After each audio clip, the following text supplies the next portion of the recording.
하시겠습니다.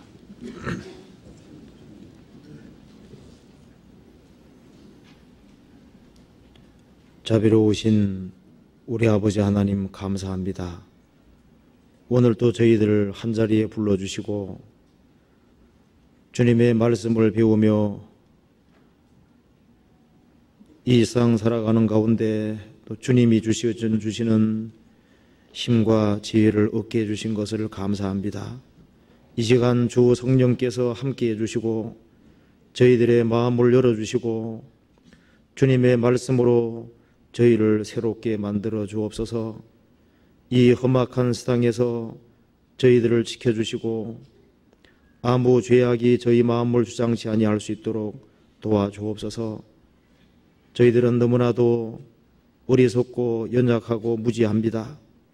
주님께서 도와주시지 아니하시면은 이 험악한 세상에서 올바르게 행할 수 없습니다. 이 시간 이 자리에 참석하지 못한 구원받은 식구들을 어디든지 주님께서 지켜주시고 도와주옵소서. 그리고 오늘 참석한 모든 구원받은 식구들에게 주 성령께서 함께 해주시고 저희 마음을 일깨워 주시고 이 말씀이 우리에게 위로와 용기가 될 수 있도록 도와주옵소서. 멀리 미주 지역에 학위 수양에 차 떠나신 이요한 목사님과 그 모든 일행들 주님 함께 해주시고 이번에도 많은 사람들이 구원받는 역사가 이루어지고 미주 지역에 더 힘있게 복음이 증거될 수 있도록 역사해 주시고 도와주옵소서. 앞으로 있을 학위 수양에 주님께서 앞서행해 주시고 이번에도 많은 사람들이 구원받는 큰 역사가 있을 수 있도록 도와주시고 구원받은 모든 식구들의 마음을 묶어 주옵소서. 그리고 구원받은 가정마다 주님 지켜주시고 여러 가지 어려움들을 주님께서 하감해 주시고 위로해 주시고 용기를 허락해 주옵소서. 주님 앞에 가는 그날까지 신앙의 걸음에 실족함이 없도록 지켜 주옵소서. 오늘 모든 시종 주 성령께서 두루 역사해 주시고 도와주시기를 간절히 의지하오며 주 예수님 이름 받들어 기도하옵나이다. 아멘. 시편 77편 찾으시겠습니다.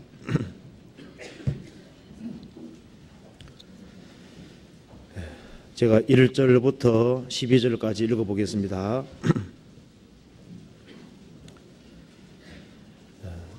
내가 내 음성으로 하나님께 부르짖으리니 하나님께 내 음성으로 부르짖으면 내게 귀를 기울이시로다. 나의 환난 날에 내가 주를 찾았으며 밤에는 내 손을 들고 거두지 아니하였으며 내 영혼이 위로받기를 거절하였도다. 내가 하나님을 생각하고 불안하여 근심하니 내 심령이 상하도다. 주께서 나로 눈을 붙이지 못하게 하시니 내가 괴로워 말할 수 없나이다. 내가 옛날 곧 이전 해를 생각하여 싸우며 밤에 한 나의 노래를 기억하여 마음에 묵상하며 심령에 궁구하기를 주께서 영원히 버리실까? 다시는 은혜를 베풀지 아니하실까? 그 인자하심이 길이 다하였는가? 그 허락을 영구히 피하셨는가? 하나님이 은혜 베푸심을 잊으셨는가? 노하심으로 그 긍휼을 막으셨는가 하였나이다. 또 내가 말하기를 이는 나의 연약함이라. 지존자의 오른손에 해 곧 여호와의 옛적 기사를 기억하여 그 행하신 일을 진술을 하리이다. 또 주의 모든 일을 묵상하며 주의 행사를 깊이 생각하리이다. 2절을 같이 읽어보시겠습니다. 나의 환난 날에 내가 주를 찾았으며 밤에는 내 손을 들고 거두지 아니하였으며 내 영혼이 위로받기를 거절하여도다. 거기까지입니다. 이요한 목사님께서 미주 쇠양회 때문에 어제 출국하셨습니다. 제가 듣기로는 이번에 아주 많은 사람들이 참석을 한다고 얘기를 들었습니다. 매년마다 미주 지역에 더 많은 사람들이 참석을 하고 또 계속 구원을 받아가고 있습니다. 이번에도 많은 사람들이 구원을 받을 수 있도록 같이 기도해 주시고 또 관심을 가졌으면 좋겠습니다. 한 사람이 구원함을 얻으면은 그 구원받은 사람을 통해서 적어도 30명, 60명, 100명이 구원을 받도록 되어 있습니다. 그렇기 때문에 한 사람이 구원받으면은 그 사람이 그 가정의 복의 근원이고, 또 한 가정이 구원받으면은 그 가정은 그 지역의 복의 근원이라고 할 수 있습니다. 그래서 한 사람이 구원받고 한 사람이 바르게 세워지고 한 사람이 신앙생활을 바르게 한다는 것은 너무나도 중요한 것이 아닐 수 없습니다. 그런데 하나님 앞에서 구원을 받고 영원한 축복을 받았지만은 그 구원을 받은 사람 속에도 나름대로 여러 가지 말 못할 사정이 있고 갈등과 어려움이 있을 수가 있습니다. 시편 기자도 구원을 받은 사람입니다. 아마 시편 71편은 여기 아삽의 시라고 되어 있는데 아마 다윗이 쓴 글을 아삽이 곡을 붙였을 수도 있겠습니다. 그래서 이 저자가 누군지는 확실하지 않습니다만은 구원을 받은 사람, 그 하나님 은혜를 확실히 깨달은 사람이 쓴 것은 틀림없습니다. 이 시편 기자는 하나님 앞에 구속을 받은 영혼이지만은 영혼에 큰 번민과 고통이 있었습니다. 그리고 너무나도 큰 번민과 고통 때문에 이 세상에 어떤 사람도 이 사람을 위로할 수가 없었습니다. 그래서 영적인 고통, 신령한 고통, 그리고 하나님 앞에서 되어지는 그런 고통들은 하나님이 아니면 풀어줄 수가 없는 겁니다. 그래서 이 시편 7편을 쓰는 이 기자는 너무나도 심령에 큰 괴로움이 있었다는 것을 볼 수가 있습니다. 여기에 시편 77편 3절에 보시겠습니다.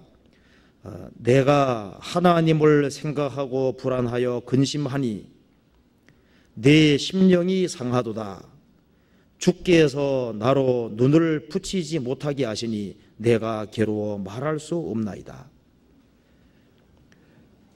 시편 기자는 잠 못 이루는 밤을 지금 지내고 있습니다. 주께서 나로 눈을 붙이지 못하게 하시니 내가 괴로워 말할 수 없나이다. 구속함을 얻은 사람, 하나님의 축복을 받은 사람들도 너무나도 큰 심령의 괴로움이 있어서 잠을 못 이루는, 말로 표현할 수 없는 그런 괴로움이 있다는 것을 알 수가 있습니다. 2절에 보면은 나의 환난 날에 시편 기자는 큰 환난이 있습니다. 심령이 너무나도 상했습니다. 그 환난 날에 내가 주를 찾았으며 밤에는 내 손을 들고 거두지 아니하였으며 내 영혼이 위로받기를 거절하였도다. 하나님의 위로받기를 거절했다는 말씀이 아니고 이 세상의 그 무엇도 이 시편 기자의 번민과 고통을 위로해 줄 수가 없었습니다. 이 시편 기자는 하나님의 위로를 갈망하고 있는 겁니다. 그리고 이 시편 속에서는 시편 기자가 말할 수 없는 큰 고통을 받을 때 어떻게 자신이 위로를 받았는지를 여기에 기록을 하고 있습니다. 이것은 남의 얘기가 아니라 우리 각자의 이야기가 될 수 있습니다. 시편 기자는 지극히 경건한 사람이었습니다. 그래서 이 글은 틀림없이 신앙생활을 바르게 하려는 열망 가운데서 쓰여진 시편이 틀림없습니다. 세상적인 것, 썩어지고 없어질 것, 육신적으로 고통하는 사람은 육신적인 것이 채워지면은 위로가 될 겁니다. 그런데 어떤 영혼의 고통, 신앙생활을 바르게 하려고 하는 그 속에서 주어지는 번민과 고통은 하나님만 해결해 줄 수 있는 겁니다. 그래서 우리가 오늘 좀 생각해 볼 것은 하나님께서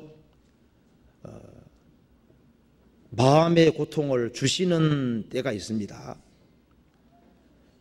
하나님께서 의도적으로 마음의 고통을 주시는 일이 있습니다.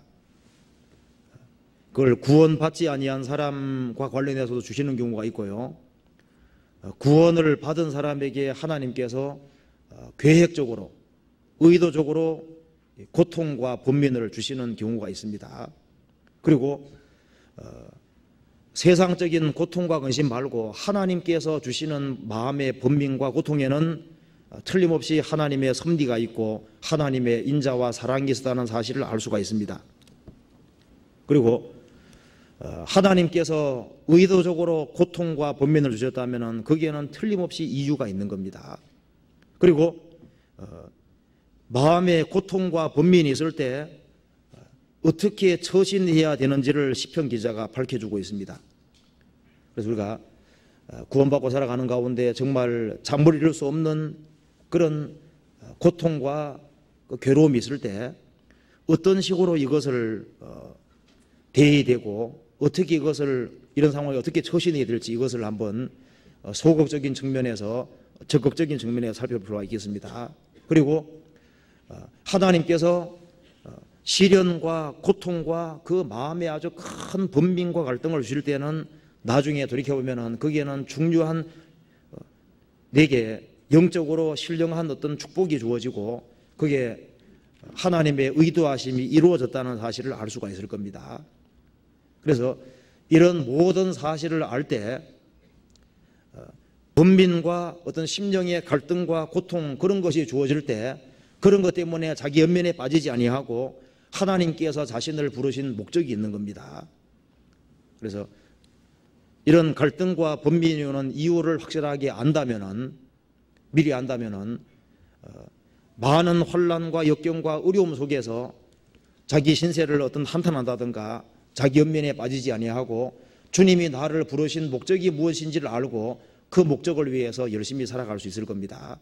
그리고 하나님께서는 번민과 고통만 주시는 것이 아니라 또 위로를 주시는 분입니다. 자, 그래서 구원받은 사람들 중에도 인생이 고통 위에 있는 것이기 때문에 아마 고통을 당하시는 분들이 많이 있을 겁니다. 그래서 이 말씀이 심령에 고통하는 사람, 그래서 상심되어서 잠 못 이루는 그런 사람을 위해서 조금 도움이 됐으면 좋겠습니다. 그런데 이 세상에 많은 사람들이 중요하지 않은 것 때문에 마음에 번민하는 경우가 많습니다. 그래서 마음에 번민이 생기지 않는 사람은 아마 세상에 없을 겁니다. 그런데 사람들은 마땅히 번민해야 될 것으로 번민하지 아니하고 번민하지 않아야 될 것으로 번민하는 일이 많이 있습니다. 학창시절에 어떤 사람들은 여드름 때문에 고민을 아주 많이 하지 않습니까? 그것 때문에 아주 너무 번민합니다. 심지어 그 일본에는 자살한 사람도 있잖아요. 여드름 때문에. 자, 이 세상에 많은 사람들이 정말 번민에 쌓여 있고 고통하는데 이 세상에서 번뇌와 고통을 겪지 않는 사람은 없을 겁니다. 인생은 고난을 위해서 난 것이 틀림없습니다. 일평생을 어두운 데서 먹으며 번뇌와 병과 분노가 있다는 말씀대로 누구든지 마음의 번뇌와 고통이 있을 겁니다. 그런데 구원받지 아니한 사람들은 이 세상에 부질없는 것 때문에 정말 가치가 없고 천한 것 때문에 번민하는 일이 많습니다. 그런데 그리스도인들은 그런 것으로는 번민해서는 안 될 겁니다. 제가 어떤 글에 보니까 이런 내용이 있더라고요. 27살 먹은 남자와 25살 먹은 여자분이 결혼을 했는데 이제 감자 때문에 파혼을 했다 하더라고요. 그래서 남자는 말하기를 우리 집안은 감자를 먹을 때 항상 고추장에 찍어 먹었다고 주장을 하는 겁니다. 그러니까 여자 집안에서 말하기를 우리 집안에서는 오랫동안 계속적으로 설탕에다 찍어 먹었다는 거예요. 그래 설탕으로 찍어 먹어야 된다. 고추장 찍어 먹어야 그것 때문에 계속 다투고 감자 먹을 때마다 다투는 거예요. 그래서 이제 골이 깊어져 가지고 결국은 이혼을 하려고 하는데 이제 먼저 정신 감정을 의뢰했습니다. 정신과 의사 찾아가니까 정신과 의사는 말하기를 우리 집은 소금으로 찍어 먹는다. 그러면서 그건 관점 차이니까 아무 문제 안 된다고 하면서 조화시키려고 하는데 결국은 이혼했다 그러잖아요. 아마 책에 나오니까 사실이기 때문에 기록해 놓은 것 같아요. 자, 세상 사람들은 참 고민하는 거 보면요, 이런 사람들처럼 별거 아닌 거 가지고 고민하는 경우가 많습니다. 그런데 하나님께서 그런 고통 말고 하나님이 의도적으로 주시는 번민 같은 것이 있습니다. 그래서 하나님이 넣어주시는 번민에는 반드시 답을 얻지 않으면 안 되는 거예요. 마귀도 사람에게 번민을 넣어주지만은 하나님도 사람에게 번민을 넣어줍니다. 하나님께서 번민 넣어주는 것이 있으면은 거기에는 해답을 찾으라고 번민을 넣어주시는 거예요. 창세기 41장 보면은 에집트의 파라오 왕이 꿈을 꿨습니다. 이건 보통 꿈이 아닌 거예요. 그 꿈 때문에 마음에 큰 번민이 있었습니다. 이건 분명히 중요한 징조가 있는 꿈인데 그건 하나님이 넣어주신 꿈인 겁니다. 그리고 그 문제에 대해서 답을 얻기를 원했고, 그래서 그 꿈을 해석할 사람을 찾았고, 그래서 요셉이라는 사람이 꿈을 해석을 해준 겁니다. 그건 하나님이 넣어주신 마음의 번민이기 때문에 그 번민은 반드시 해결해야 되는 거예요. 느부갓네살 왕이 나라의 장래를 생각하다가 잠이 들었습니다. 하나님이 뇌 속에다가 엄청난 계시를 넣어주신 거예요. 그래서 바벨론 시대부터 해서 세상 끝날 때까지 역사 프로그램을 하나님이 넣어주셨기 때문에 그건 너무나도 엄청난 꿈이기 때문에 마음에 번민하면서 해답을 갈구했고, 다니엘을 통해서 그 해답을 얻었습니다. 인생을 살아가는 가운데 구원받지 아니한 사람에게 하나님께서 넣어주시는 번민과 고통이 있습니다. 이 세상을 살아가는 가운데 구원받지 아니한 사람에게 하나님께서 끊임없이 마음의 고통을 일으킵니다. 영혼의 문제를 생각하도록, 영혼의 영원한 해답을 얻도록 하나님께서 계속 공부하시는 거예요. 그 사람은 왜 이 세상 살아가는 가운데 왜 행복시를 못하냐 하면은 영혼의 갈등이 있기 때문에 행복이라는 것이 없는 겁니다. 이 세상 것을 다 집어삼켜도 마음에 만족이 없습니다. 하나님께서는 영적인 갈등, 영혼의 갈등을 계속적으로 주시는 거예요. 그걸 해결하도록 하시는 겁니다. 그래서 구약 성경에 그 영혼의 갈등 때문에 고통받은 사람이 성경에 나옵니다. 그 대표적인 사람 중에 하나가 에티오피아의 스바 여왕입니다. 그분은 에티오피아 다스리는 여왕이었어요. 여왕. 그리고 나라는 아주 평온한 가운데 있었고 육신적으로는 아무 문제가 없는 사람입니다. 여왕이고 나라는 평탄하고 평온하고 육신적으로 모든 것이 다 갖춰져 있습니다. 정신적인 갈등과 괴로움이 있으면 해결해 줄 사람들이 많이 있어요. 그렇지만은 스바 여왕은 자신이 해결하지 못하는 아주 어려운 문제를 가지고 있었습니다. 이 문제로 고통하고 괴로워했습니다. 그런데 어떤 대신들에게 물어도 그것을 답해 줄 수 있는 사람이 없는 거예요. 소식이 들려오는데 그 이스라엘 땅에 솔로몬이라는 사람이 있는데 여호와가 천지를 창조하신 하나님이고 그 하나님께서 그 하나님의 지혜를 솔로몬에게 줬다는 얘기를 듣고 솔로몬은 무슨 문제든 간에 풀어줄 수 있는 사람이라는 얘기를 들었습니다. 그래서 에티오피아에서 예루살렘까지는 거리가 엄청 먼 거예요. 예수님께서 땅끝에서 왔다고 말씀하셨습니다. 그것이 육신적이고 정신적인 문제였다면 기어코 올 생각을 안 했을 거예요. 그런데 이 스바 여왕은 영혼의 문제를 해결하지만 안 된다고 생각이 들었습니다. 그래서 현실에 안주하지 아니하고 그 영혼의 근본적인 갈등을 해결하기 위해서 위험을 무릅쓰고 솔로몬을 만났고 그 인생의 근본적인 문제를 풀었습니다.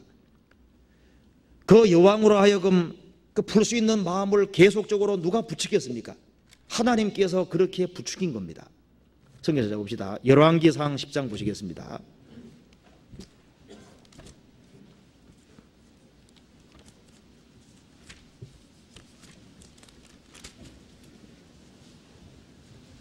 10장 1절.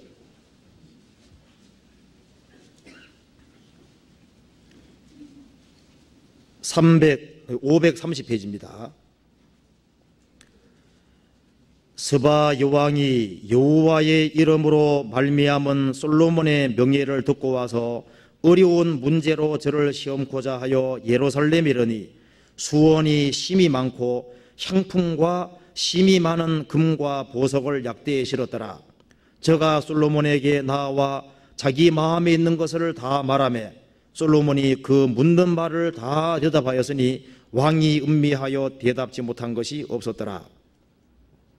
7절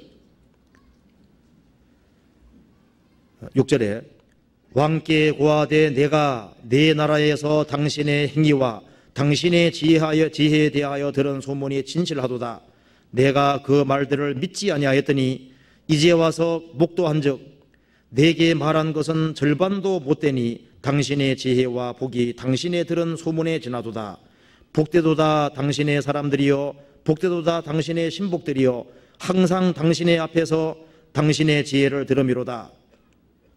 당신의 하나님 여호와를 송축할지로다.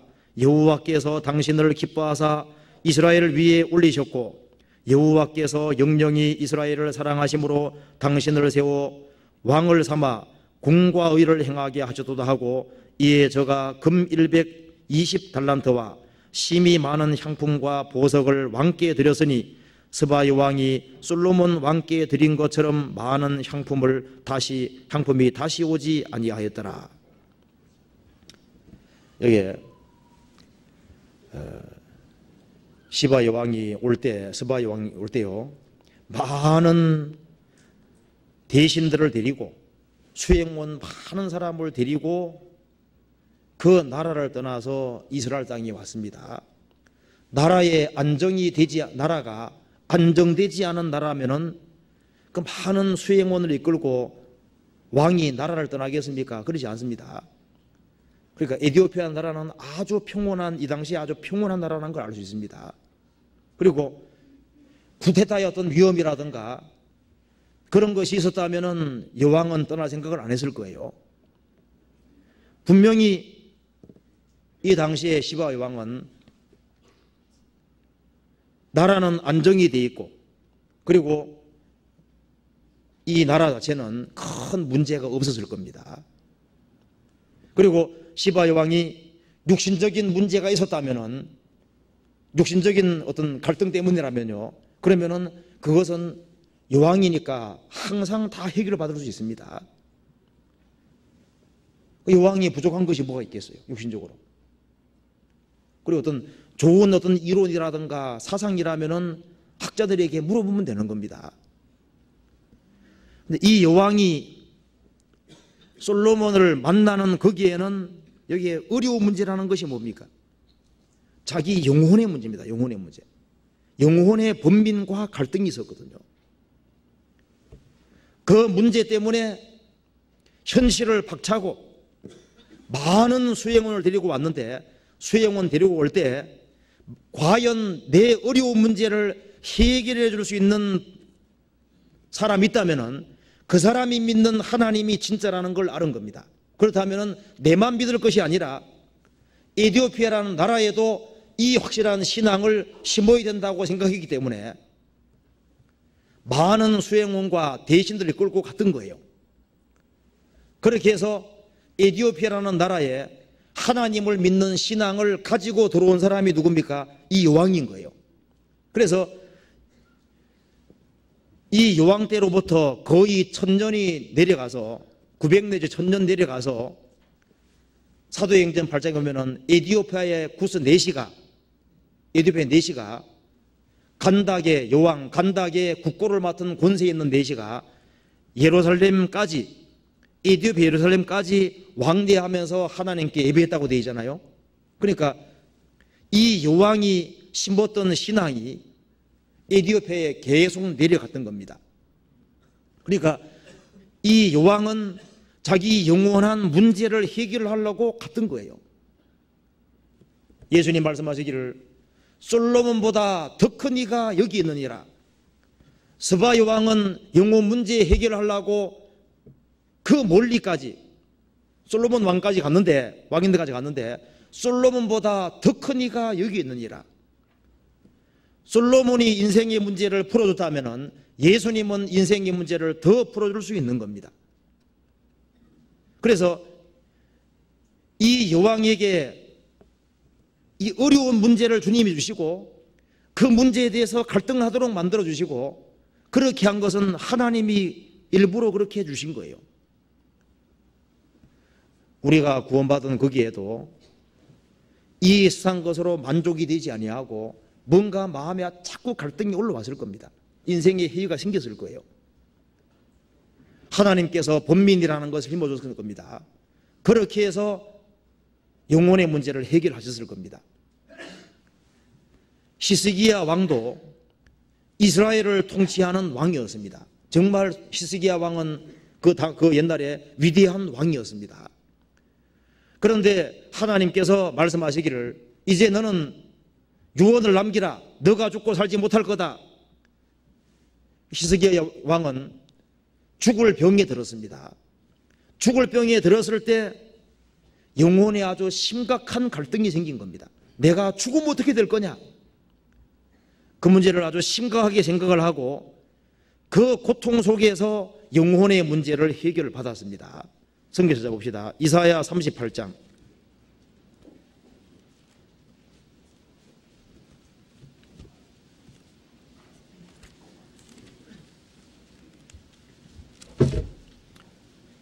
(1절) 그 즈음에 히스기야가 병들어 죽게 되니 아모스의 아들 선지자 이사야가 나와 그에게 이르되 여호와께서 이같이 말씀하시기를 너는 내 집에 유언하라. 내가 죽고 살지 못하리라 하셨나이다. 히스기야가 얼굴을 벽으로 향하고 여호와께 기도하여 가로되 여호와여 구하오니 내가 주의 앞에서 진실과 전심으로 행하며 주의 목전에서 선하게 행한 것을 추억하옵소서 하고 심히 통곡하니라. 그 히스기야가 죽는다는 사실을 알았을 때 얼굴을 벽으로 향하고 하나님께 아주 통곡하면서 기도했습니다. 하나님께서 15년을 더 살게 해준다고 약속해 주셨습니다. 그런데 이 죽을 병이 들었을 때 그때 영혼의 문제를 심각하게 생각을 했고 그 영혼에 큰 번민이 있었던 겁니다. 이사야 38장 15절 보시겠습니다. 주께서 내게 말씀하시고 또 친히 이루셨사오니 내가 무슨 말씀을 하오리이까? 내 영혼의 고통을 인하여 내가 종신토록 가끈히 행하리이다. 가끈이라는 것은 아주 겸손하게 낮아진 마음으로 행하리이다. 주여 사람의 사는 것이 이해했고 내 심령의 생명도 온전히 거기 있사오니 원컨대 나를 치료하시며 나를 살려주옵소서. 17절 같이 읽겠습니다. 보옵소서 내게 큰 고통을 더하신 것은 내게 평안을 주려 하심이라. 주께서 나의 영혼을 사랑하사 멸망의 구덩이에서 건지셨고 나의 모든 죄는 주의 등뒤에 던지셨나이다. 히스기야가 죽을 병이 들렸을 때 영혼에 아주 큰 고통이 있었고 하나님께서 영혼의 고통을 일으킨 겁니다. 그래서 자기 영원한 운명을 깨달았고 그 속에서 영혼이 구원을 받고 죄짐이 주님에게 넘어가는 그 사실을 깨달은 거예요. 자, 주님께서 번민을 넣어주실 때 그 번민을 무시하면 안 됩니다. 만일 에집트의 파라오 왕이 하나님이 넣어주신 꿈 7년 풍년이 오고 7년 흉년이 온다는 그 꿈을 무시하고 하나님이 넣어주시는 그것 때문에 마음에 번민하다가 해답을 찾지 않고 무시했다면 에집트는 망해버리는 거예요. 그러잖아요. 하나님이 넣어주시는 번민과 갈등은 해결하라고 넣어주시는 겁니다. 제가 최근에 글에 보니까 김일성에 대해서 이렇게 써놨는데요. 그 김일성이 유아 세례를 받고 어릴 때 교회 학교를, 그러니까 주일 학교를 다닌 사람이더라고요. 그리고 그 어머니 강방석, 그분은 권사랍니다. 권사. 그리고 아버지는 세례를 받은 사람이고 기독교 학교인 숭실학교에 교사로서 근무를 했답니다. 외삼촌 강양호 목사는 그거랍니다. 외삼촌이기 때문에 그 김일성은 믿을 수 있는 기회가 충분히 있었습니다. 그리고 김일성이 죽기 전에요, 같이 주일 학교를 다녔던 재미교포 김성관 목사가 같이 식사를 하면서 지금까지 잘못하는 것이 많지만은 회개하고 그리스도를 믿자고 이렇게 공고를 하니까 나는 이제 공산주의가 됐기 때문에 더 이상 예전처럼 될 수는 없다. 그렇게 얘기하면서 끝까지 거부했다 그럽니다. 아마 어릴 때부터 주님을 찾고 영혼의 문제를 해결하는 음성이 계속 있었을 겁니다. 그리고 많은 사람들이 공고를 했지만은 결국에는 하나님을 등지는 길을 택했습니다. 지금도 많은 사람에게 주님께서 영혼의 갈등을 일으킵니다. 이 세상 사람들을 붙잡고 얘기하면은 행복이 있냐면 행복이 없다 그럽니다. 영혼의 갈등이 있지만 그것을 계속 무시하고 그걸 해결하지 않으므로 결국은 영혼이 멸망하는 거예요. 그런데 구원을 받고 난 이후에도 구원을 받은 사람에게도 하나님께서 의도적으로 번민을 허락할 수가 있습니다. 구원을 받은 사람이 이 세상에 썩어지고 없어질 것 때문에 너무 번민하고 고민한다면 신앙인으로 합당하지 않을 겁니다. 이 세상 영적은 다 지나가는 거예요. 우리는 낙원의 인생을 살고 있습니다. 구원받지 아니한 사람은 이 세상이 영구히 정착할 곳이라고 생각할지라도 구원을 받은 사람에게는 이 세상이 낙원입니다. 천성 향하는 나가는 겁니다. 그런데 천성을 향해 나가는 그 낙원인 그리스도인들이 주님께 바른 마음을 갖지 아니하고 주님보다 세상 것을 더 사랑하게 될 때 하나님께서는 우리를 사랑하시기 때문에 갈등과 번민을 일으킬 겁니다. 사랑하시기 때문에 번민을 주실 거예요. 그건 하나님께서 의도적으로 그렇게 해주시는 겁니다. 가정에서도 부부 사이에 다툼이 일어날 때 뭔가 합당하지 않은 것이 있으면 다툼이 생기는 겁니다. 부모와 자식 사이에서도 합당치 않은 것이 있으면 부모와 자식 간에 어떤 번민 갈등이 생기지 않습니까?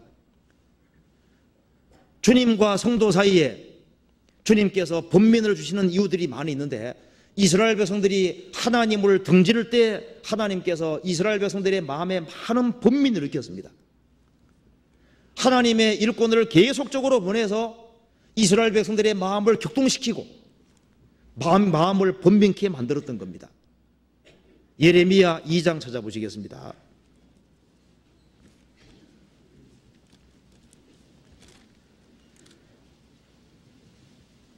2장 4절.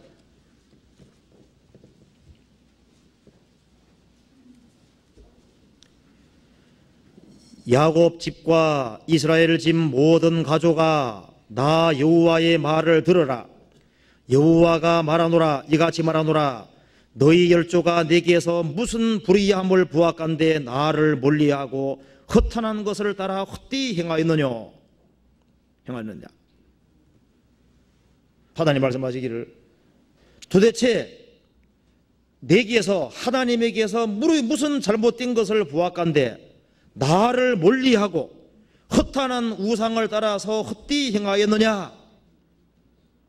너희들이 지금 잘하고 있는 거냐 하면서 하나님께서 이스라엘 백성들의 마음에 아주 갈등을 불러일으켰습니다. 9절 같이 읽어보겠습니다. 그러므로 내가 여전히 너희와 다투고 너희 후손과도 다투리라. 여호와의 말이니라.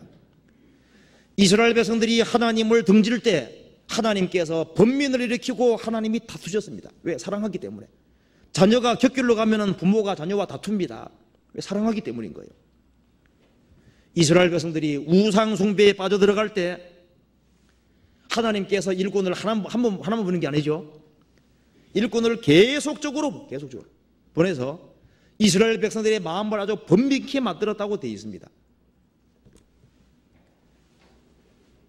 구원받은 사람도 많이 느끼시죠. 구원받고 신앙생활 하다가 마음 자세가 바르지 아니하면은 설교는 온통 나를 번민케 만들지 않습니까? 내가 신앙생활 잘 못할 때는 하필이면 또 설교가 나오는데 고린도전 3장 그리스도인은 심판대를 통과해야 된다 뭐 그런 거 나온다든가, 구원받은 사람 마음에 자꾸 갈등을 불러일으키는 번민케 만드는 그런 설교들이 나오고, 또 이상하게 주변 사람을 통해서 또 아주 번민케 하는 그런 일들이 많이 있을 수가 있습니다. 그잖아요. 근데 그 모든 것이 돌이켜보면은 하나님의 사랑이라는 걸 알 수 있습니다. 구원을 받은 사람에게 주시는 그 마음의 번민이 있는데요, 죄 가운데 빠져 있을 때 하나님께서 그 죄에서 돌이키도록 하기 위해서 마음에 심각한 번민을 주실 겁니다. 다윗은 아주 경건한 사람이었습니다. 나중에 어떻게 됐습니까? 이스라엘 백성들이 전투하러 나갈 때 같이 나가지 아니하고 왕궁에 있었습니다. 밤에 좀 오후에 아주 늦게 일어났습니다. 게으름이 올라온 거예요. 육신적인 마음이 올라왔습니다. 그래서 우리아의 아내를 범하고 간음죄를 지었습니다. 남의 아내를 범한 거예요. 그리고 살인죄까지 지었습니다. 그렇게 해서 구원의 즐거움이 완전히 깨져버리고, 그리고 하나님과 교통이 안 되니까 하나님께서 그 마음에 계속 번민 돌이키게 하려고요. 아마 돌이키는데 한 1년 가까이 걸렸습니다. 이 마음에 아주 큰 고통이 있었는데 나중에 다윗은 그 마음의 큰 번민 속에서 결국은 돌이켰습니다. 시편 32편 봅시다. 32편 3절에 보시겠습니다.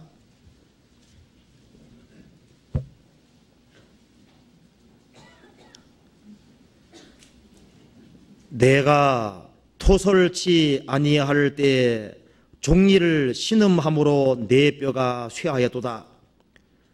주의 손이 주야로 나를 누르시오니 내 진액이 화하여 여름 가물의 마름같이 되었나이다. 내가 이르기를 내 허물을 여호와께 자복하리라 하고 주께 내 죄를 아뢰고 내 죄악을 숨기지 아니하였더니 곧 주께서 내 죄악을 사하셨나이다. 이로 인하여 무릇 경건한 자는 주를 만날 기회를 타서 주께 기도할지라 진실로 홍수가 범람할지라도 저에게 미치지 못하리이다. 다윗은 죄를 범하고 난 이후에 그 죄를 은폐시키고 있었습니다. 은폐시키고, 왕이기 때문에 내가 이런 죄를 지은 누가 말하라고 하고 그걸 다 은폐시키고 있었습니다. 그런데 그 죄를 하나님 앞에 드러내지 아니하고 하니까 하나님께서 마음에 고통을 주신 겁니다. 내가 토설을 치 아니할 때에 종리를 신음함으로 내 뼈가 쇠하도다. 그러니까 얼굴이 어두워지고 아주 종리를 신음하고 마음에 아주 큰 고통이 있었던 거예요. 주의 손이 주야로 나를 누르시오니, 잘못된 것을 고집하고 살아가니까 주님께서 주의 손이 눌렀다고 되어 있죠. 주의 손이 주야로 낮에도 밤에도 눌렀다고 되어 있잖아요. 그러니까 눈 감아도 행복이 없고 눈 떠도 행복이 없고 고통이 있는 거예요. 나를 누르시오니 내 진액이 화하여 여름 가물의 마름같이 되었나이다. 그 영혼이 아주 바짝바짝 말라 들어가는 겁니다. 그 핏기도 없어지고 이제 그렇게 바뀐 거예요. 그래서 다윗은 너무나도 큰 죄를 지었기 때문에 하나님 앞에 나갈 면목이 없었습니다. 과연 나를 받아주실까? 그러다가 결국은 하나님께 자비를 의지하고 나갔습니다. 5절에 내가 이르기를 내 허물을 여호와께 자복하리라 하고 주께 내 죄를 아뢰고 내 죄악을 숨기지 아니하였더니 곧 즉시 주께서 내 죄악을 사하였나이다. 자신은 도무지 용서할 수 없었는데 즉시 용서가 된 것을 발견했습니다. 이로 인하여 무릇 경건한 자는 주를 만날 기회를 타서 주께 기도할지라 진실로 홍수가 범람할지라도 저에게 미치지 못하리이다. 그래서 영혼의 큰 갈등과 고통이 있었지만은 구원의 즐거움이 완전히 회복이 됐습니다. 시편 51편 보시겠습니다.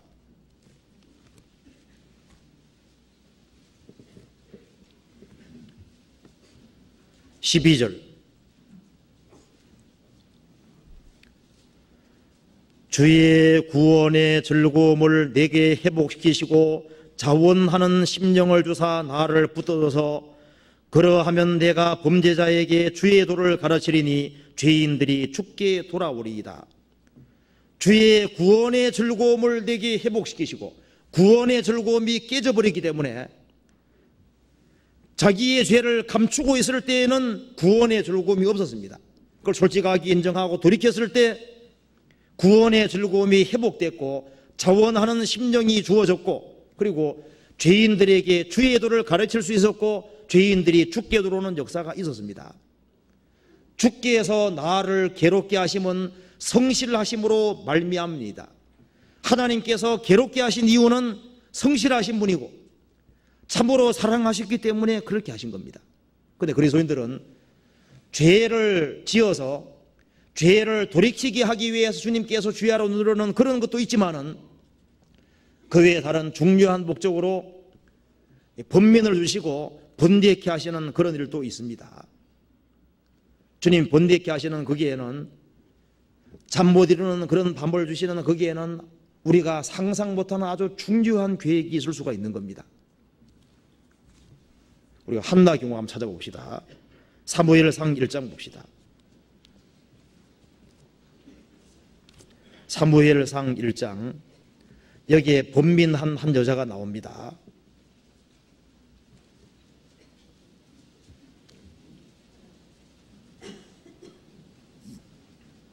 1장 6절.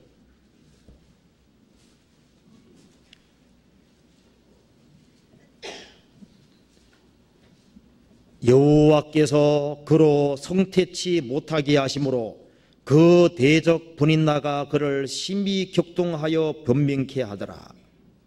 여기서 엘가나라는 사람에게 두 아내가 있었습니다.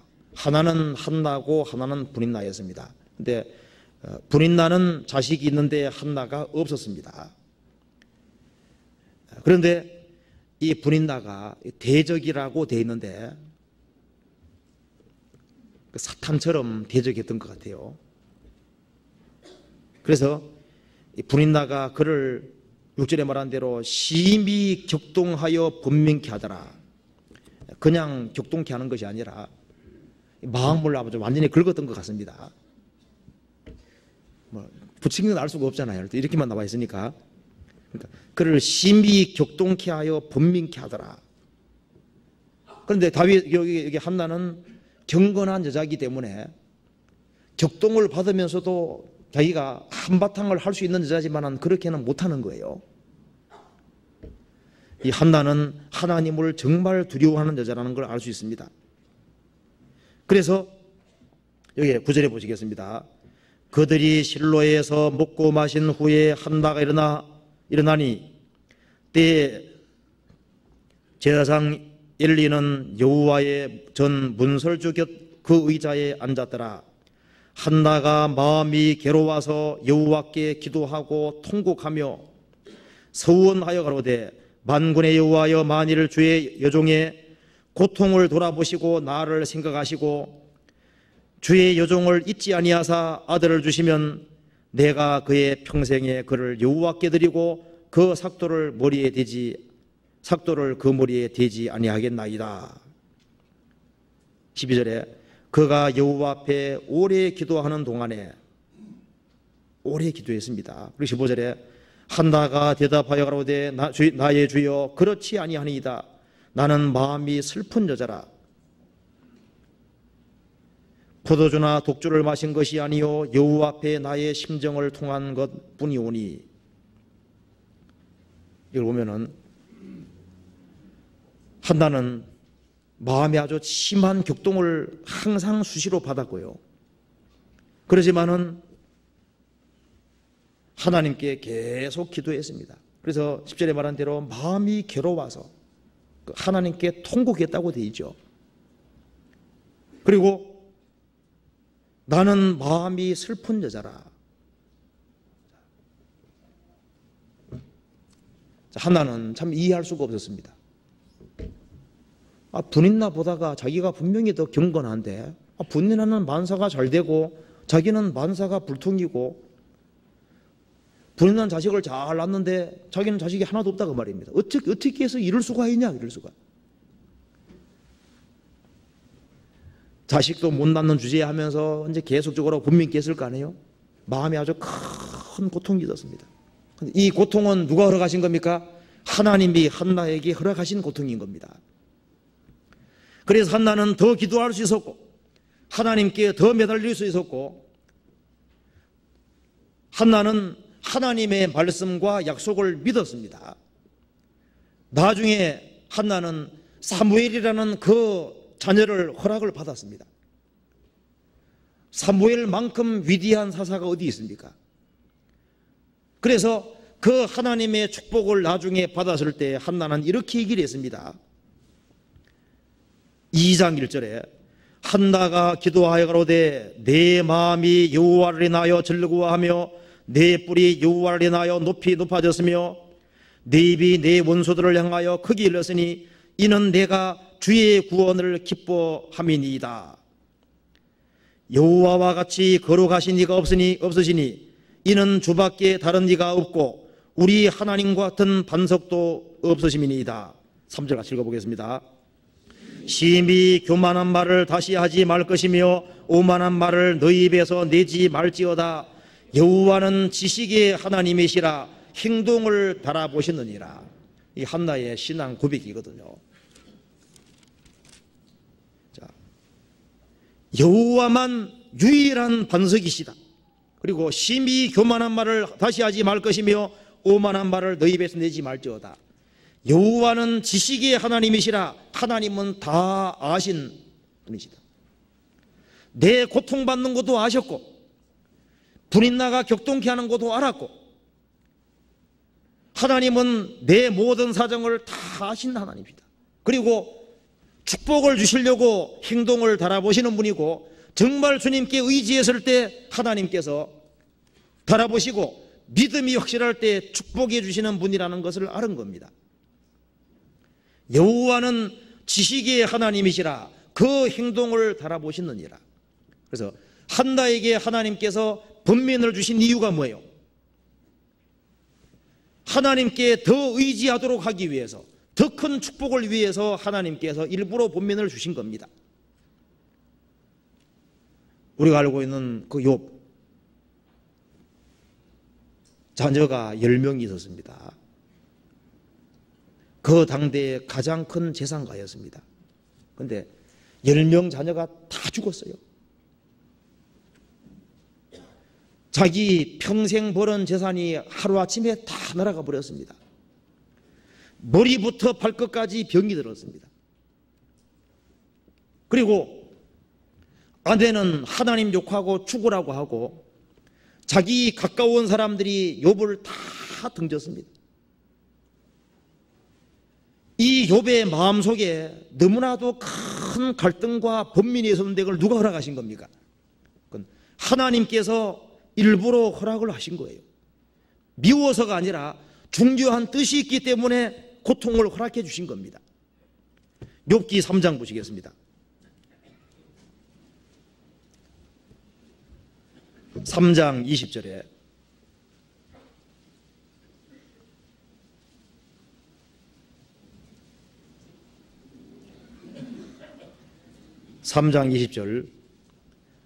어찌하여 곤고한 자에게 빛을 주셨으며 마음이 번뇌한 자에게 생명을 주셨는고 이러한 자는 죽기를 바라도 오지 아니하니 그것을 구하기를 땅을 파고 숨긴 보배를 찾음보다 더하다가 무덤을 찾아 얻으면 심히 기뻐하고 즐거워하나니 하나님에게 둘러싸여 길이 아득한 사람에게 어찌하여 빛을 주셨는고 나는 먹기 전에 탄식이 나며 나의 앓는 소리는 물이 쏟아지는 것 같구나.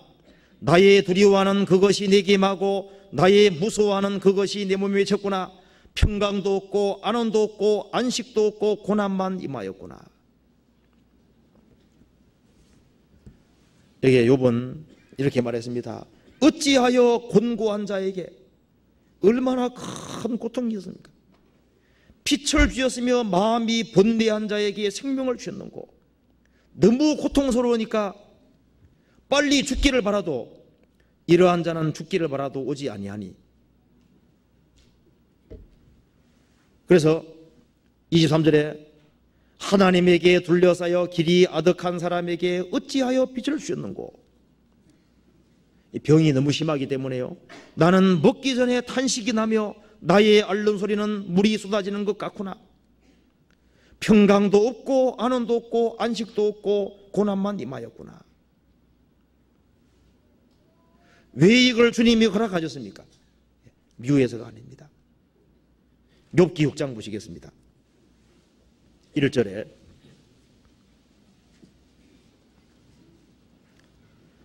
욥이 대답하여 가로되 나의 분하늘을 달아보며 나의 모든 재앙을 저울에 둘 수 있으면 바다보다 무거울 것이라. 그러므로 하여 나의 말이 경솔하였구나. 전능자의 살이 화살이 내 몸에 박힘에 나의 영이 그 독을 마셨나니 하나님의 두려움이 나를 엄습하여 치는구나. 얼마나 고통스러운지. 나의 모든 재앙을 저울에 달 수 있다면은 바다에 있는 모래하고 달아보면은 그보다 더 무거울 것이다.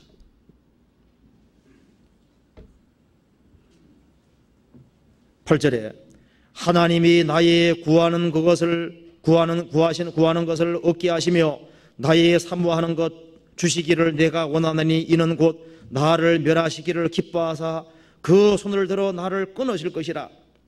그러할지라도 내가 오히려 위로를 받고 무정한 고통 가운데서도 기뻐할 것은 내가 거룩하신 이의 말씀을 거역지 아니하였음이니라. 내가 무슨 기력이 깐데 기다리겠느냐? 내 마지막이 어떠하간데 오히려 참겠느냐? 나의 기력이 어찌 돌의 기력이겠느냐? 나의 살이 어찌 노쇠겠느냐? 자신은 연약한 육체를 가진 사람이란 걸 얘기하는 겁니다. 내가 어떻게 돌의 기력이 될 수 있겠느냐? 내 살이 어떻게 노쇠겠느냐? 나는 더 이상 견디기 어렵다는 걸 얘기를 하고 있습니다. 7장 12절을 같이 읽어보겠습니까? 같이 읽어봅시다. 내가 바다니이까 용이니이까 주께서 어찌하여 나를 지키시나이까. 바다는 참 넓지 않습니까? 하나님, 내가 아주 넓고 큰 바다라도 된다는 말씀입니까? 나는 너무나도 지극히 작은 피조물이 아니지 않습니까? 그리고 내가 용이니까 이건 뭡니까? 용은 가장 강한 짐승이거든요. 내가 그렇게 해도 강한 사람이라 된다는 말입니까? 나는 연약한 육체를 가진 연약한 사람이 아닙니까? 욥에게 하나님께서 이런 고난을 허락해 주신 이유가 뭐예요? 이것만큼은 안 될지라도 하나님께서는 계획과 목적을 가지고 구원받은 사람에게 말할 수 없는 번민과 고통을 허락할 수 있다는 것을 얘기를 하고 있는 거예요. 시편 102편 찾아봅시다. 102편 1절을 봅시다.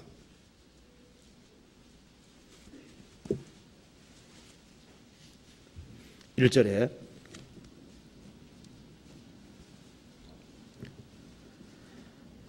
여호와여 내 기도를 들으시고 나의 부르짖음을 주께 상달케 하소서.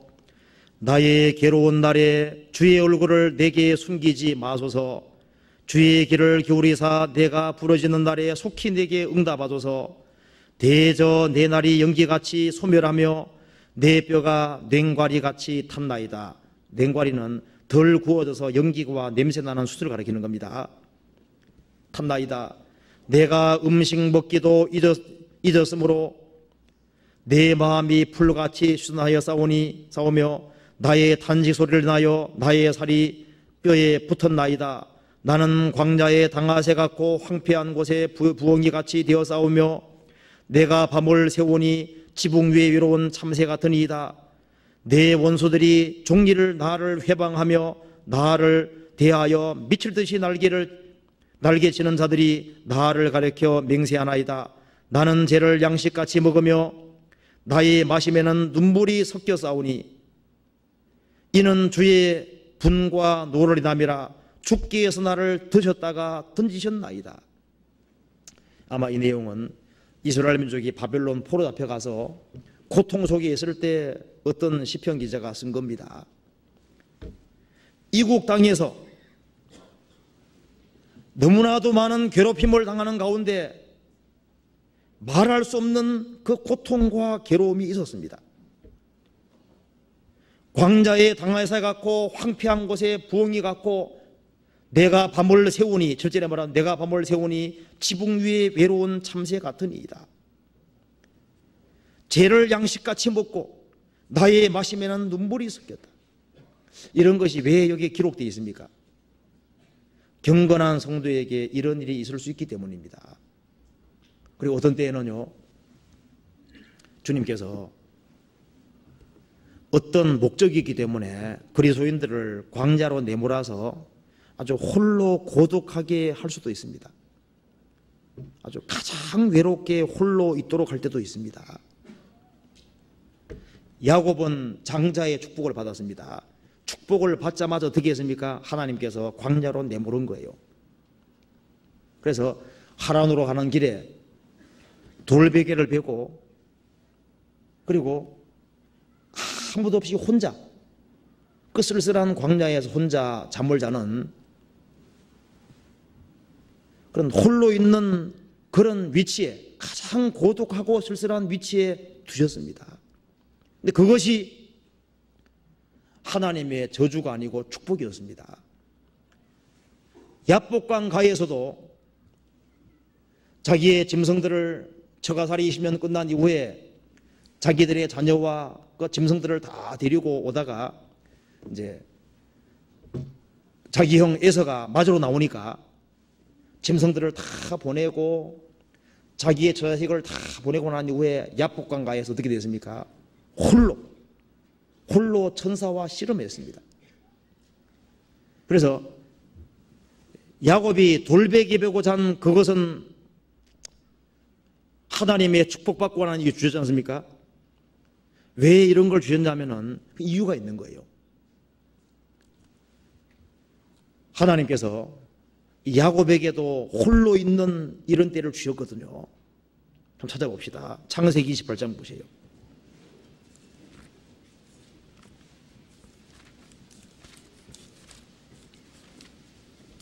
28장 10절에 봅시다.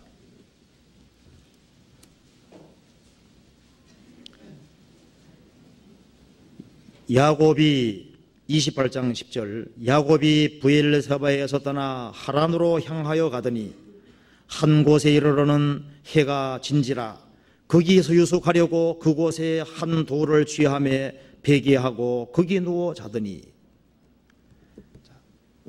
야곱은 자기 어머니와 가족을 떠난 적이 없는 사람입니다. 야곱은 종용한 사람이었습니다. 아주 온화한 성품의 사람이었습니다. 꽤는 많았지만은 종용한 사람이라고 되어 있습니다.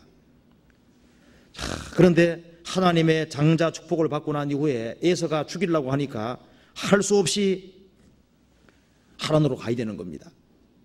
그런데 브엘세바에서 떠나서 하란으로 향하여 가다가 한 곳에 이르러서 해가 졌습니다. 잠을 자야 될 거 아니에요. 그런데 폭신폭신한 베개가 있는 것도 아니고 돌베개를 베고 누웠을 때 어땠을까요? 자, 이때 그 야곱의 심정이 어떻겠습니까? 자기를 도와주시는 사람이 아무도 없습니다. 정말 주님이 가장 고독한 상황에 넣어주셨지 않습니까? 이것이 언제냐면은 축복을 받고 난 이후에, 장자 축복을 받고 난 이후에 홀로 처하는 이런 상황을 주셨습니다. 그것처럼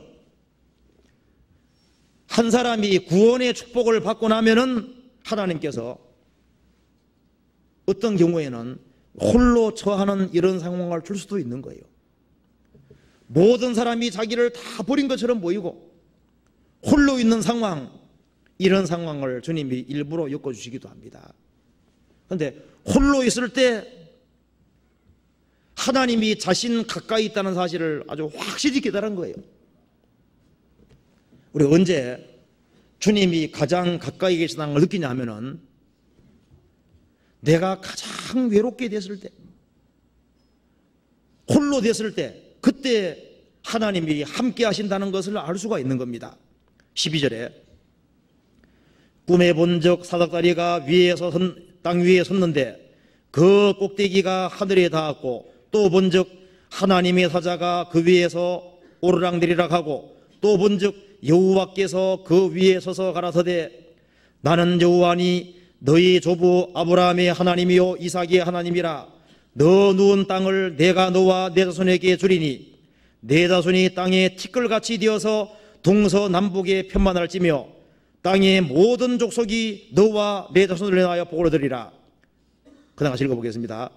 내가 너와 함께 있어 내가 어디로 가든지 너를 지키며 너를 이끌어 이 땅으로 돌아오게 할지라. 내가 내게 허락한 것을 다 이루기까지 너를 떠나지 아니하리라 하신지라. 가장 고독한 상황이 있을 때, 홀로 처했을 때 하늘 문이 열리고 사닥다리가 보이고 그 위에서 하나님이 축복해 주는 것을 봤습니다. 자, 야곱아 내가 너와 함께 있어 어디로 가든지 너를 지킬 것이다. 내가 내게 허락한 것을 다 이루기까지 너를 떠나지 아니하리라. 야곱이 잠이 뜨겠을 때 되겠습니까? 용기가 아주 100배 있을 거예요. 아, 하나님이 여기 계시고 나하고 함께 계시는구나. 이제 그때부터는 더 이상 걱정하지 않습니다. 그러기 위해서 하란으로 가서 처가살이 20년 했습니다. 그렇잖아요. 그 야곱이 꾀가 많은 사람이기 때문에 야곱보다 더 꾀가 많은 라반에게 붙여가지고 20년 동안 아주 훈련받게 만들었습니다. 창세기 읽어보시면요, 라반도 야곱도 단소가 높지만 라반은 더 고단수입니다. 그래가지고 야곱이 아주 무척 마음의 고통을 많이 받았고 그 속에서 단련을 받은 겁니다. 이제 하나님께서 다시 야곱을 홀로 두는 위치에 두셨습니다. 창세기 32장 봅시다.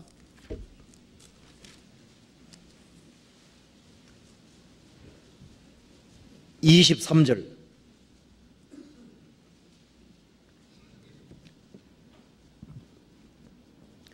그들을 인도하여 시내를 건네며 그 소유도 건네고 야곱은 홀로 남았더니 어떤 사람이 날이 새도록 야곱과 씨름하다가 야곱이 홀로 남았습니다. 홀로. 이제 하나님의 축복을 받고 홀로 주었던 상황이 다시 재현됐습니다. 이제 에서를 만나야 되는데 만날 용기와 자신이 없습니다. 그래서 이건 하나님께 씨름해서 하나님의 축복을 받지 않고는 에서에게 나갈 수가 없는 겁니다. 왜? 군대에 사병이 끌고 오는데 여차하면 다 죽을 수도 있거든요. 그래서 홀로 남았을 때 하나님과 씨름해서 축복을 받았습니다. 그래서 이 씨름, 홀로 있는 이 씨름을 통해서 야곱이 어떻게 됐습니까? 신앙이 업그레이드 올라졌고 야곱이 이스라엘로 바뀐 거예요. 그래서 하나님께서 홀로 있는 이런 걸 주신 이유가 뭡니까? 하나님이 함께 하시다는 걸 알기 위해서, 그 신앙이 더 진보하도록 하기 위해서, 야곱이 이스라엘이 되도록 하기 위해서 홀로 있는 상황을 겪었습니다.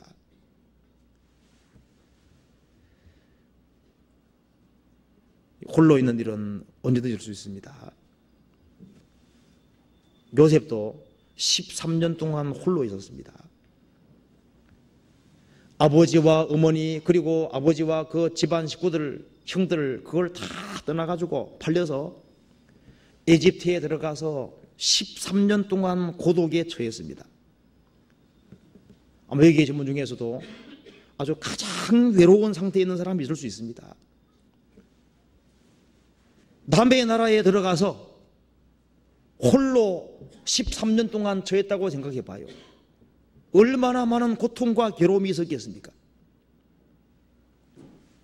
욥이란 사람도 만사가 형통하고 잘 돼갈 때는 주변에 많은 사람들이 있었지만은 욥의 재산이 다 날아가고 그리고 10명의 자녀가 다 죽고 머리까지 병들었을 때요, 아무도 욥을 가까이 하지 않습니다. 욥도 어렵게 됐을 때는 홀로 된 거, 홀로. 이런 일이 있는 겁니다. 욥기 19장 찾아봅시다.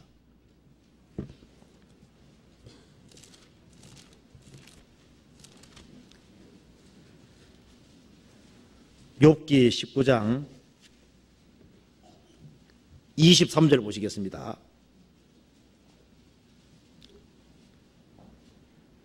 나의 형제들로 나를 멀리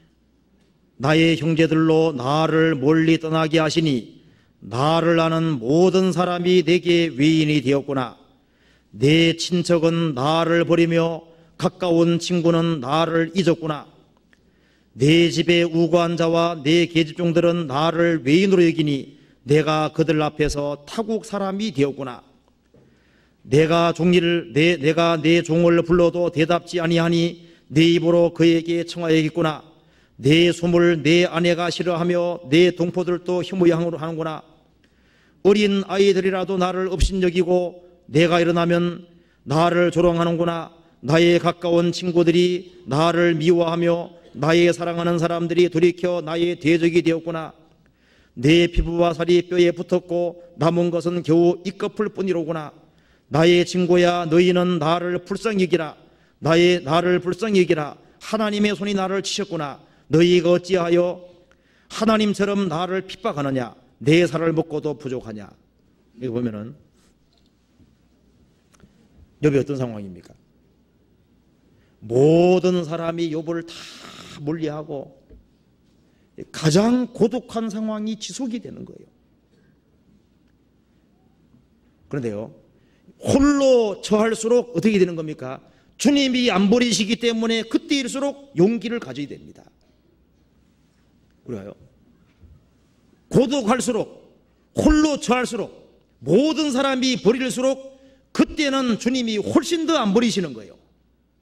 그래서 내가 이즘의 땅에 있다고 실망하지 말아야 됩니다. 모든 사람이 다 나를 잊은 것처럼 보이는 그런 상황에 처할 때 이즘의 땅에 있다고 해 실망할 필요 없습니다. 인생에 겨울이 온다고 해서 실망할 필요 없습니다. 인생에 밤이 왔다고 실망할 필요가 없습니다. 왜? 새벽을 여시는 분이 계시는 거예요. 그래서 이즘의 땅이라는 것이 필요하냐? 필요하니까 두신 겁니다. 모든 사람이 다 버린 것처럼 보입니다. 다윗도 이즘의 땅에 오래 있었습니다. 사람들이 나를 잊는다고 해서 실망할 필요 없습니다. 왜? 하나님이 계시기 때문인 거예요. 시편 88편 찾아보시겠습니다. 12절.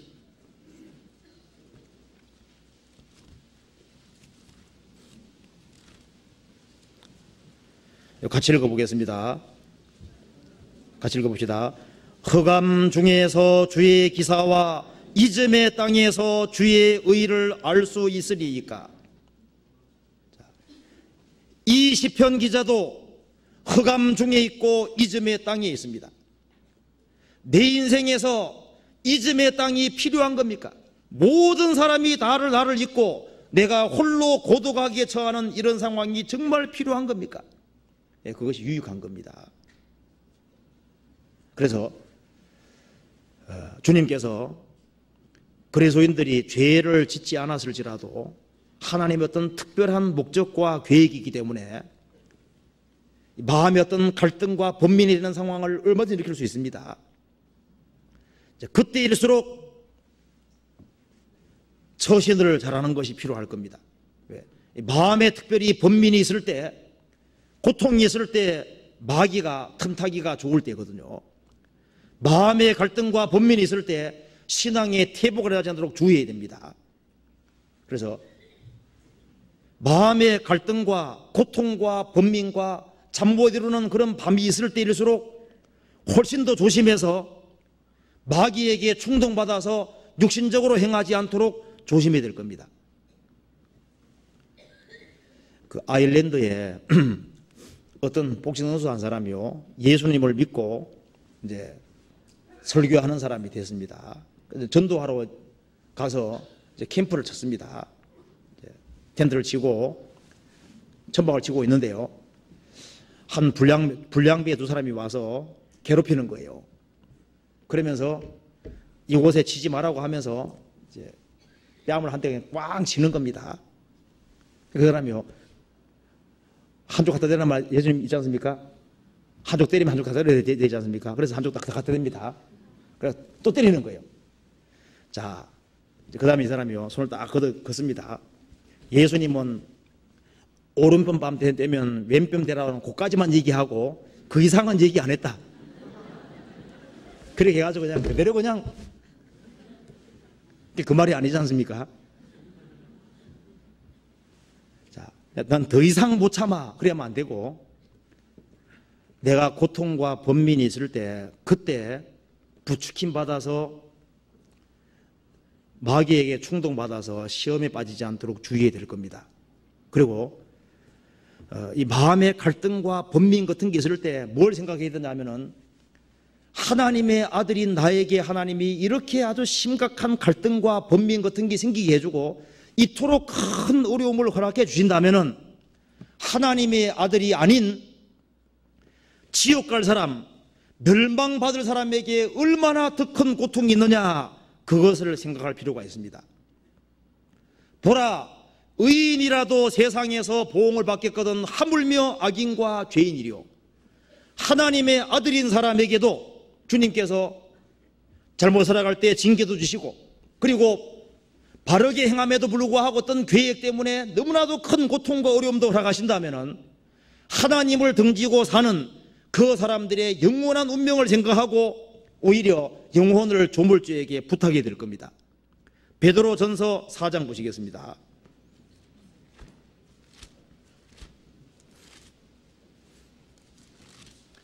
베드로전서 4장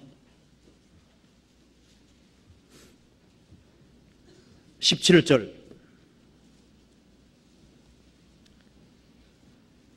하나님의 집에서 심판을 시작할 때가 되었나니 만일 우리에게 먼저 하면 하나님의 복음을 순종치 아니한 자들의 그 마지막이 어떠하며 또 의인이 겨우 구원을 얻으면 경건치 아니한 자와 죄인이 어디 있으리요.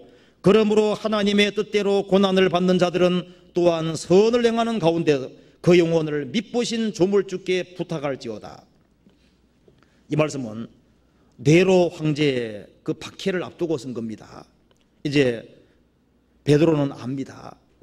이 하나님 백성이 네로 황제의 박해 시에 사자의 밥이 되고 막 가죽이 뺏겨지고 짐승에 맞아 먹히고 하는 이런 엄청난 고통이 온다는 걸 압니다. 그래서 하나님의 집에서 교회에서 심판을 시작할 때가 되었나니 만일 우리에게 먼저 하면 하나님의 아들이 된 구원받은 사람에게 먼저 말할 수 없는 어떤 순기, 어떤 고통, 이런 걸 주님이 허락하신다면은 하나님의 복음을 복종치 않고 살아가는 그 사람들의 마지막이 어떠하겠느냐.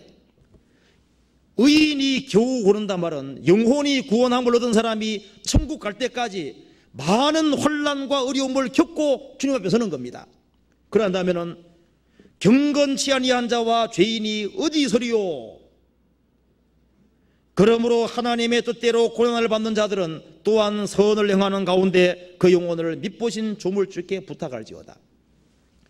그리스도인들이 환난과 역경과 어려움 그런 것이 있을 때 나는 아무리 고생해도 아무리 고통받아도 지옥 가는 사람 하루 고생 못한다, 그런 생각 가지고 불신자의 영원한 운명을 생각하고 이까지 고통은 아무것도 아니라고 생각하고 참을 필요가 있습니다.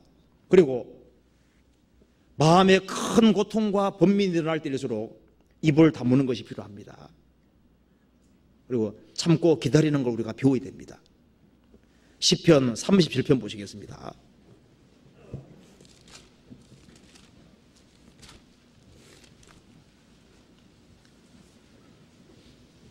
(37편)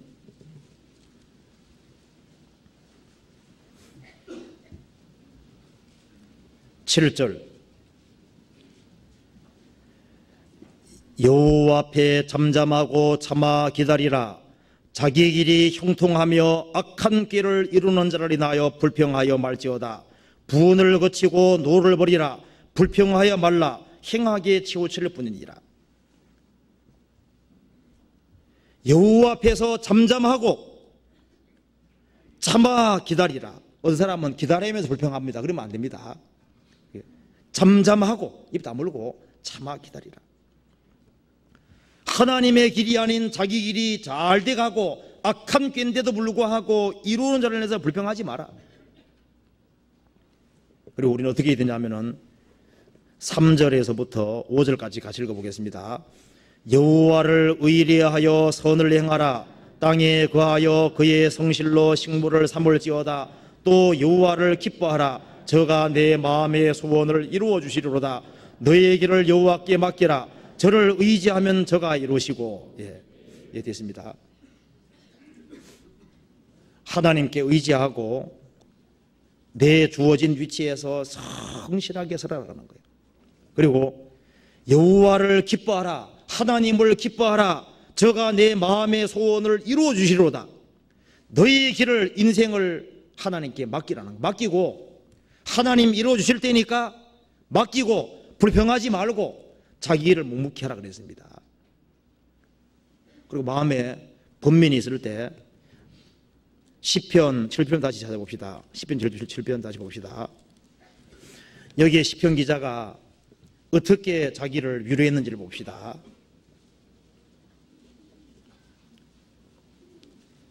(6절에) 밤에 한 나의 노래를 기억하여 마음에 묵상하며 심령에 궁구하기를 주께서 영원히 버리실까? 다시는 은혜를 풀지 아니하실까? 그 인자하심이 길이 다하였는가? 그 허락을 영구히 피하셨는가? 하나님이 은혜 베푸심을 잊으셨는가? 노하심으로 그 긍휼을 막으셨는가 하였나이다. 또 내가 말하기를 이는 나의 연약함이라. 이 말씀 보면은 시편 기자가 하나님께서 나를 구원하셨고 이렇게 사랑하신다면은 왜 내 영혼에 이렇게 괴로움을 주시고 왜 이런 고통을 허락하실까? 그리고 주님께서 빨리 응답을 안 주시니까 혹시 하나님께서 다시는 은혜 베풀지 않는 것은 아닐까? 그리고 하나님께서 혹시 나를 잊으신 것은 아닐까? 마음에 여러 가지 막 생각이 떠오르는데 이것은 내가 연약하기 때문에 이런 생각이 올라온다는 거예요. 그러면서 어떻게 위로받은지 봅시다. 10절에 또 내가 말하기를 나의 연약함이라 지존자의 오른손의 해 곧 여호와의 옛적 기사를 기억하여 그 행하신 일을 진술을 하리이다. 이 말씀대로 지존자의 오른손의 해, 주님이 오른손은 능력의 손입니다. 주님이 내게 과거부터 지금까지 어떻게 해오셨는지를 진술을 해본다 그 말입니다. 지존자의 오른손의 해 곧 여호와의 옛적 기사를 기억하여 그 행하신 일을 진술하리이다. 우리가 쭉 생애를 돌이킬 필요가 있습니다. 그러면요, 내가 태어나서 구원받기 전부터 그리고 주님이 내게 얼마나 은혜로 왔었는지, 주님이 나를 구원하기 위해서 여러 가지 상황을 겪어왔다는 사실을 알 수 있습니다. 그리고 주님께서 구원받은 이래로 계속적으로 나를 도와오셨고 연약한 나를 버리지 아니하시고 내게 은혜 베풀어왔다는 걸 알 수 있습니다. 그리고 주님이 고난을 주시지만 또 이기게 해주시고 또 고난 주시지만 또 이기게 해주시고 항상 그렇게 오셨다는 사실을 우리가 발견할 수 있습니다. 그래서 마음의 고통을 받을 때 자기의 태어나서부터 구원받을 때 또 그 이후에 어떻게 오셨는지 과거를 돌아볼 필요가 있습니다. 그리고 그 다음에 생각할 것은 12절에 또 주의 모든 일을 묵상하며 주의 행사를 깊이 생각하리이다.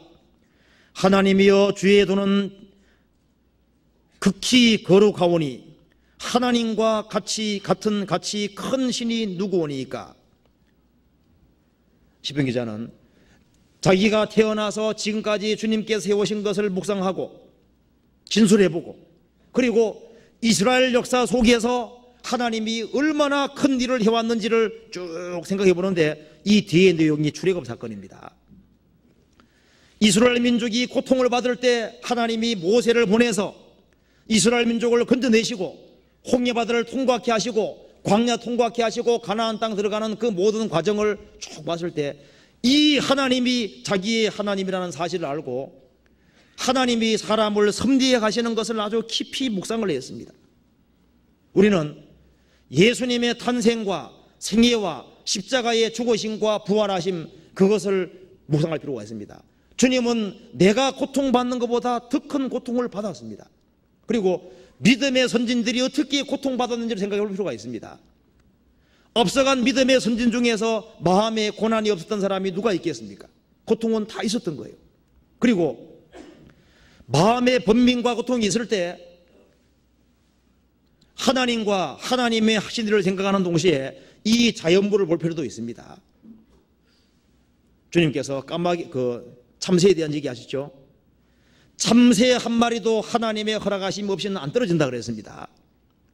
너희에게는 머리털까지 다 새 신발이었다. 그리고 까마귀를 생각하라고 주님 말씀하셨거든요. 까마귀는 농사 짓는 것도 없고 씨를 뿌리는 것도 없고 거두는 것도 없고 그리고 창고도 없습니다.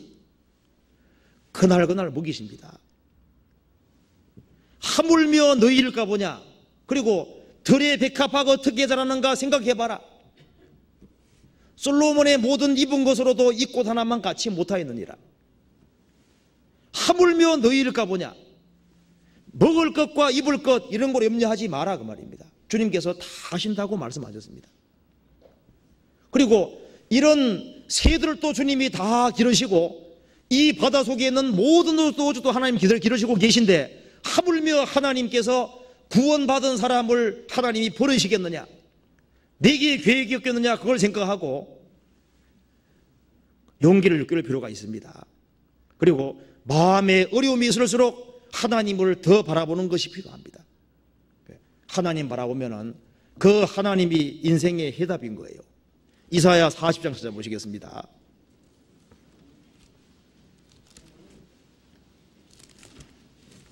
이사야 40장 27절.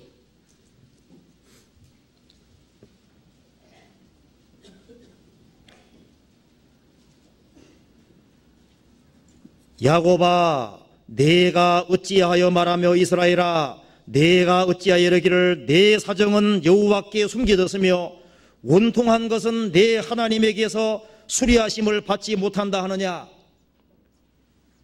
자, 하나님께서 내 사정은 모르실 거다, 내 원통한 것은 하나님이 고치지 못할 거다, 그런 말 하면 안 된다는 거예요.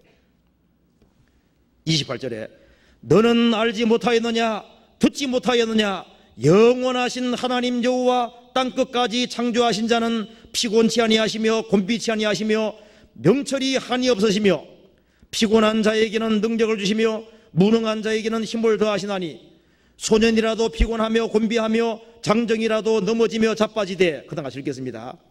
오직 여호와를 앙망하는 자는 새 힘을 얻으리니 독수리의 날개치며 올라감 같을 것이요 다른 박질하여도 곤비치 아니하겠고 걸어가도 피곤치 아니하리로다. 너희의 고통만 볼 것이 아니라 하나님을 보라 그 말입니다. 영원하신 하나님, 땅끝까지 창조하신 하나님이 우리 하나님입니다. 그분은 피곤한 자에게 능력을 주시고 무능한 자에게 힘을 더하시는 분입니다. 그렇기 때문에 여호와를 앙망하는 자는 새 힘을 얻을 것이다. 독수리의 날개치며 올라감 같을 것이고 다른 박질하여도 곤비치 않겠고 걸어가도 피곤치 아니리로다. 주님께서 그리스도인들에게 번빈 같은 것을 주실 때는 항상 예비하신 답이 있습니다. 하나님께서 번민하신 거기에는 이유가 있고 답이 분명히 있는 거예요. 그래서 조금만 견뎌보면은 거기에는 보이지 않는 하나님의 섭리가 있고 선하신 섭리가 있다는 걸 알 수 있습니다. 주님은 더 좋은 걸 예비해놨습니다. 고통받는 한나를 위해서 하나님이 사무엘을 준비해 놨습니다. 고통받는 욥을 위해서 배나 축복이 준비되어 있고 욥기를 기록하려는 선한 목적이 있었습니다. 그래서 현재 내가 고통을 받는다고 인생 다 산 것이 아닙니다. 인생은 두고 봐야 되는 거예요. 그리고 구원받은 자매 중에 어떤 자매는 결혼도 빨리 합니다. 어떤 사람 빨리 못하는 사람도 있지 않습니까? 인생은 두고 봐야 되는 거예요. 그건 모를 일입니다. 세옹지마라는 거 아시잖아요. 중국 병방에 어떤 할아버지가 살았는데 말을 한 마리 키웠습니다. 말이 그냥 갑자기 집 나가버린 거예요. 주변 사람들이 아이고 안 됐네요 하니까 두고 봐야지요. 얼마 시간 지나서 친구 사귀에 12마리나 데려왔습니다. 아이고 부자 되고 잘 됐겠네요. 두고 봐야죠. 말이 많으니까 애가 말 타고 다니다가 다리 떨어져 발이 부러져 버렸습니다. 아이고 안 됐네요. 두고 봐야죠. 전쟁이 났거든요. 그래서 젊은 사람 다 착출돼 가는데 그 변방에 그 노인 아들은 발이 부러져서 갈 수가 없잖아요. 그래서 그 동네 사람들 다 죽게 되는데 이 애는 살았다 그러지 않습니까? 이 할아버지 마음처럼요, 인생은 두고 봐야 되는 겁니다. 아직 다 산 것이 아니에요. 그래서 하나님은 말씀하시기를 하나님을 사랑하는 자, 그 뜻대로 부르심을 입은 자들에게는 모든 것이 합력하여 선을 이룬다고 말씀하셨습니다. 그래서 마음의 갈등과 번민이 있을수록 하나님이 어떤 분인지를 깊이 생각해 봐야 됩니다. 우리가 믿는 하나님은 무에서 유를 창조하신 하나님이고 아브라함과 사라는 없는 것을 있는 것 같이 부르시는 하나님 믿었다고 되어 있는 거예요. 사라의 경수가 딱 끊어졌고 아브라함은 힘이 없습니다. 그런데 죽은 자와 방불한 그 사람을 통해서 하늘의 별처럼 바닷가 모래처럼 생육했다고 되어 있는 겁니다. 그리고 이 성경 속에 나와 있는 대로 또 역사 속에서 하나님은 약속하시면은 안 지킨 것이 없었습니다. 어려울 때일수록 하나님 약속을 굳게 붙잡아야 됩니다. 그리고 어려울 때일수록 하나님은 모든 은혜의 하나님 믿어야 되거든요. 나를 구원하신 것도 은혜고 영원한 영광에 들어가게 하신 것도 은혜고 내게 잠깐 고난 허락하신 것도 은혜고 고난 통해서 하나님이 나를 경고케 하시고 강하게 하시고 그 모든 것이 은혜인 거예요. 그리고 고난을 받을수록 하나님이 위로의 하나님이라는 사실을 잊으면 안 되거든요. 하나님은 고난만 주시는 분이 아닙니다. 그 고난 뒤에는 항상 위로라는 게 따라오는 거예요. 이삭이라는 뜻은 웃음이라는 뜻이지 않습니까? 아브라함은 자녀가 없었습니다. 그렇지만은 마음에 아주 큰 고통이 있었지만 나중에 말년에 웃게 만들어 주셨습니다. 그 하나님께서 위로의 하나님이신 것이 틀림없습니다. 고린도후서 1장 보시겠습니다.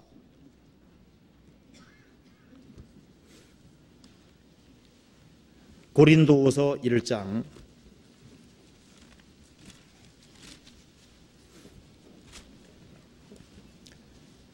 1장 3절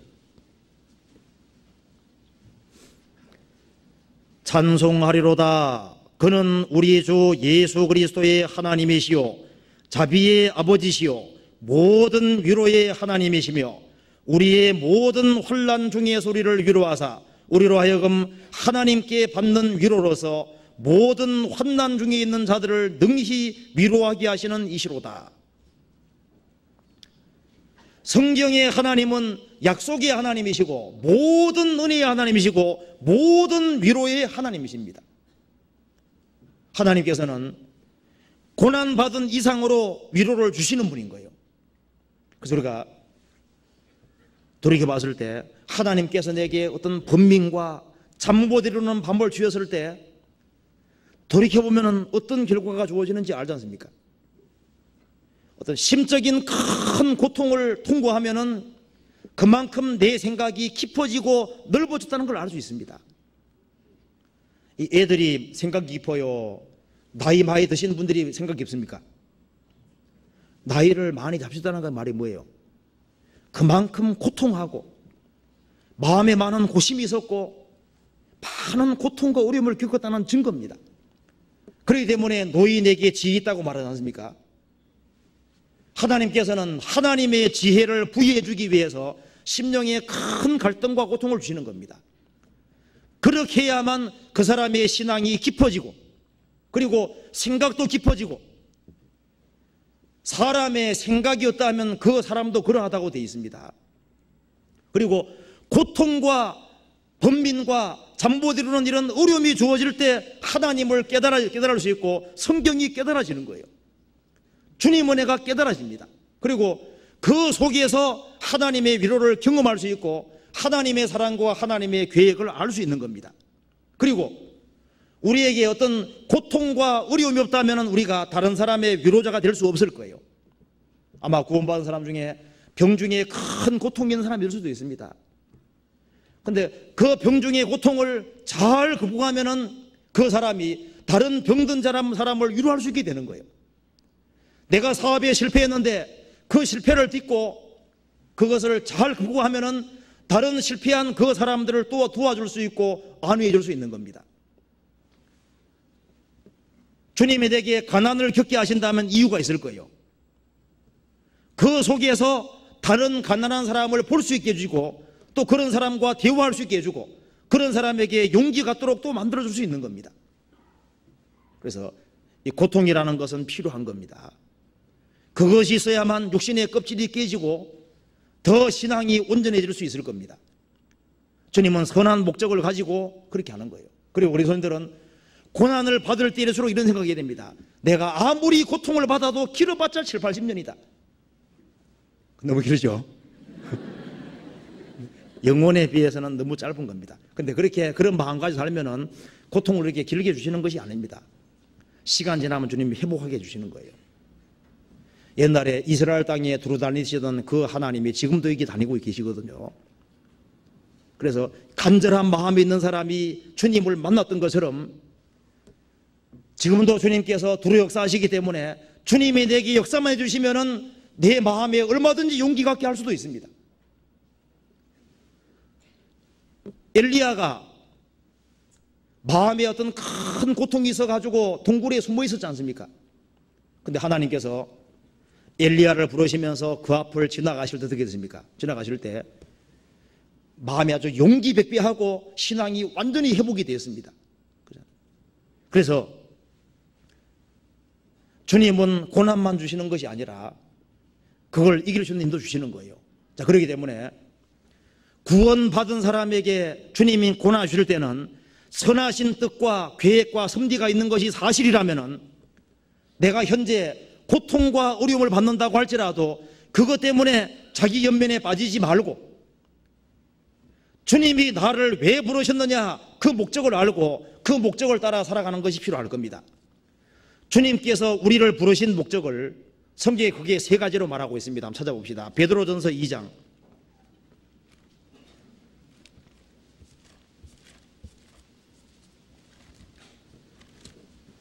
베드로전서 2장 19절을 보시겠습니다. 첫째, 주님의 고난의 발자취를 따라 살게 하려고 구원하셨습니다. 19절에 애매히 고난을 받아도 하나님을 생각하고 함으로 슬픔을 참으면 이는 아름다우나 죄가 있어 매를 맞고 참으면 무슨 칭찬이 있으리요 오직 선을 행함으로 고난을 받고 참으면 이는 하나님 앞에서 아름다우니라. 이를 위하여 너희가 부르심을 입었으니 그리스도도 너희를 위하여 고난을 받으사 너희에게 본을 끼쳐 그 자치를 따라오게 하려 하셨느니라. 우리를 주님께서 왜 구원해 주셨느냐? 이를 위해서 너희가 부르심 입었다. 우리는 고난을 위해서 부르심 받은 사람입니다. 주님의 고난에 동참케 하기 위해서 부르심 받은 사람이고 주님이 애매한 고난을 받은 것처럼 우리도 애매한 고난을 받도록 하기 위해서 부르신 거예요. 그래서 불합리하게 이해가 되지 않는 그런 고난을 받도록 주님 부르신 겁니다. 그래서 그리스도인들은 이 세상 살아가는 가운데 고난이라는 것은 받을 수밖에 없는 겁니다. 받아야 되기 때문에 기꺼이 받을 마음을 가지고서 주님 뒤를 쫓으라는 거예요. 그 다음 또 한 가지는 이웃에게 선을 행하도록 하기 위해서 부르셨습니다. 베드로전서 3장 8절을 보시겠습니다. 마지막으로 말하노니 너희가 다 마음을 같이하여 채우려 하며 형제를 사랑하며 불쌍히 여기며 겸손하며 악을 악으로 욕을 욕으로 갚지 말고 도리어 복을 빌라. 이를 위하여 너희가 부르심을 입었으니 이는 복을 유업으로 받게 하려 하심이라. 우리는 이를 위해서 부르심 입었다.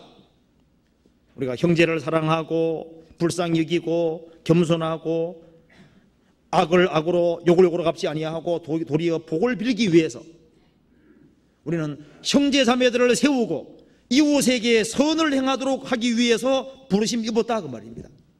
그래서 10절에 말하기를 그러므로 생명을 사랑하고 좋은 날 보기를 원하는 자는 혀를 금하여 악한 말을 거치며 그 입술로 괴유를 말하지 말고 악에서 떠나 선을 행하고 화평을 구하여 이를 쫓으라. 우리는 이웃에게 선을 행하고 덕을 세우기 위해서 부르심 받은 겁니다. 그리고 또 한 가지는 우리는 개인적인 전투를 위해서 부르심 받은 겁니다. 디모데전서 6장 보시겠습니다.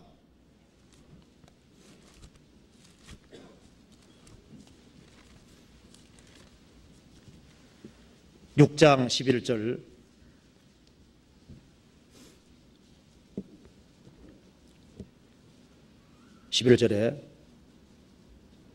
오직 너 하나님의 사람아 이것들을 피하고 의와 경건과 믿음과 사랑과 인내와 온유를 좇으며 믿음의 선한 싸움을 싸우라. 영생을 취하라. 이를 위하여 내가 부르심을 입었고 많은 증인 앞에서 선한 증거를 증거하여도다. 이를 위하여 내가 부르심을 입었다. 오직 너 하나님의 사람아 이것들을 피하고 의와 경건과 믿음과 사랑과 인내와 온유를 좇으며 믿음의 선한 싸움을 싸우라. 영생을 취하라. 믿음의 선한 싸움을 싸우고 영원한 것을 취하기 위해서 우리가 부르심을 입었습니다. 우리는 여기에 왜 존재하냐면은 개인적인 전투를 위해서 부르심 받은 사람입니다. 싸움을 위해 부르심 받은 사람인 거예요. 마귀하고 싸움이 있습니다. 지혜로운 자는 사람을 얻느니라. 사람을 얻는 사람이 제일 지혜로운 사람입니다. 제가 최근에 한 전도자가 쓴 글에 보니까 지혜로운 자는 사람을 얻는다 그 말을 이렇게 설명을 해놨는데요. 이렇게 설명해놨더라고요. 사람을 얻느니라 그 말은 군사 용어랍니다. 도시를 점령할 때 군인들이 도시를 점령했을 때 그걸 이제 얻느니라 이런 표현 사용한다 그 말입니다. 그러니까 도시를 점령하려면 얼마나 힘이 들겠어요. 그처럼 한 사람 얻는 것도 그렇게 큰 고통이 따른다 그 말입니다. 그리고 이것은 낚시할 때 물고기를 얻는 거로 또 사용된답니다. 그러니까 물고기 잡으려면 해도 인내심 필요하고 그렇지 않습니까? 그리고 한 남자가 한 여자를 프로포즈해서 이제 결혼 상대자로 만들 때 얻는다 이런 표현 사용한답니다. 그러니까 한 사람을 결혼하려면 어떻게 됩니까? 자주 찾아가야 되고 선물을 해야 되고 마음 사야 되지 않습니까? 그처럼 한 사람 구원 길로 인도하는 것도 그와 같이 어려운 거다 이렇게 했는데 그건 맞는 것 같아요. 한 사람을 구원의 길로 인도하는데 간이고 슬기고 다 빼놔야 됩니다. 그래야만 자기 자존심 같은 거 다 죽여야만 구원받게 할 수 있을 거예요. 구원시키는 게 쉽지 않습니다. 이 캘리포니아의 어떤 사람이 금강을 개발해 가지고요, 이제 이 금을 많이 캤답니다. 금가루를요, 이제 이렇게 몸속에다 딱 간직해 가지고 오는 거예요. 그런데 육지 가까이 배가 왔는데 이제 배가 불이 나 가지고 결국은 헤엄쳐 가야 되는 겁니다. 그런데 배에 타고 있던 한 소녀가 절 좀 구해주지 않겠어요? 그렇게 말하더랍니다. 자, 근데 애를 데리고서는 금이 너무 무겁기 때문에 수영을 잘하지만 둘 중에 하나를 포기하지 않으면 살 수가 없는 거예요. 그래서 애를 살릴 거냐, 이 금 보따리를 이걸 포기할 거냐. 그러다가 금을 포기하고 금가루띠를 포기하고 애를 살리는 길을 택했다 그러지 않습니까? 그 참 지혜로운 선택입니다. 우리 살아가는 가운데 육신적으로 손해본다 할지라도 다른 사람이 건진받을 수 있으면 건진받는 길을 택해야 될 거예요. 여기에 그러니까 우리가 어떤 어려움을 당한다 할지라도 그 어려움 때문에 자기 고민과 자기 연민에 빠져서는 주님 원치 않을 겁니다. 우리는 어떤 어려움이 있을지라도 그게 목적이 있으니까 하나님 나라를 부르신 목적, 주님은 고난받도록 하기 위해 우리를 부르셨고 이웃에게 선을 행하도록 하기 위해서 우리는 영적인 전투 위에서 부르심 받았다는 그 사실을 잊지 말아야 될 겁니다. 그리고 주님이 주시는 고난을 잘 견디는 사람, 그 사람은 이 세상에서도 위로가 있고 천국 가면 영원한 위로가 분명히 기다립니다. 천국 가면 주님께서 우리를 무엇으로 위로할까요? 우리가 천국을 상속받을 때 그것으로 우리가 위로가 충분히 될 겁니다.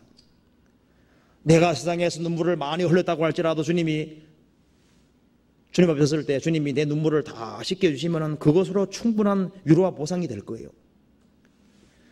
주님이 나를 부활시켜 주실 때 부활의 몸을 입은 것으로 얼마나 큰 위로가 되겠습니까? 주님과 주님을 얼굴을 대해서 보게 해주시고 내가 이 세상에서 고난받은 것에 대해서 그것을 보상해 주시는 그런 것으로 위로해 주실 겁니다. 세상에서는 잠깐 고난을 받았지만은 영원한 기쁨과 영원한 즐거움을 주심으로 그리고 세세토록 왕노릇하게 하심으로 우리를 위로해 주실 거예요. 우리에게 영원한 위로가 기도하고 있습니다. 그 영원한 위로가 있기 때문에 그리스도인들에게 잠깐 고난을 받도록 허락하시고 말할 수 없는 잠 못 이루는 그런 밤 그리고 심령의 큰 고통 그런 걸 주님께서 허락하실 겁니다. 그래서 우리는 이 성경 말씀대로 확실한 위로가 있습니다. 자, 그래서 오늘 이 말씀대로 구원받은 사람 중에 마음에 아주 큰 고통과 어려움 누구든지 있을 겁니다. 그런 게 올 때마다 오늘 들었던 말씀을 잘 생각해서 신앙생활에 도움이 되면 좋겠습니다. 같이 기도하시겠습니다. 자비로우신 우리 아버지 하나님 감사합니다. 저희들을 구원해 주시고 세상 사람이 알지 못하는 복된 소망 허락해 주신 것을 감사합니다. 그리스도인들이 주님 앞에 갈 때까지 나그네 생활을 살아가는 가운데 많은 번민과 갈등과 어려움이 주어지는 줄 압니다. 주님이 허락하신 고통이라면은 그것을 감사함으로 받을 수 있는 마음을 허락해 주시고 또 주님께서 이길 수 있는 마음을 허락해 주옵소서. 그리고 그리스도인들이 해야 될 일이 무엇인지를 알 수 있도록 도와주시고 주님의 복음과 주님 영광을 위해 살 수 있는 마음을 더욱 일으켜 주옵소서. 역사의 마지막 시대를 살아가는 저희들 우리 중에 아무도 자기 연민에 빠지는 사람 없도록 도와주시고 주님 영광을 위해 살아야 될 것이 무엇인지를 깨달아 알 수 있도록 도와주시고 최선을 다해서 주님 영광을 위해 살 수 있도록 인도해 주시고 도와주옵소서. 앞으로 있을 하기 수양에 주님께서 일일이 함께해 주시고 도와주옵소서.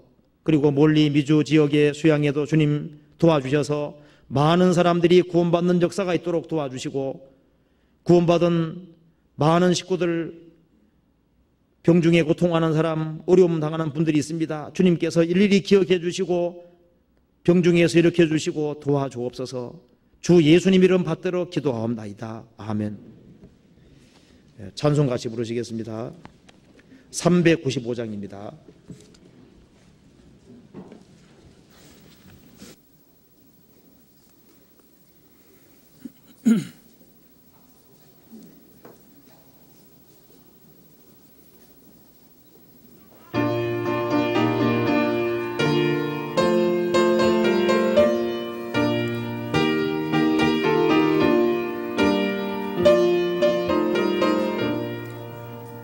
너 시험을 당해 범죄치 말고 너 용기를 다해 곧 물리쳐라. 너 시험을 이겨 새 힘을 얻고 주 예수를 믿어 늘 승리하라.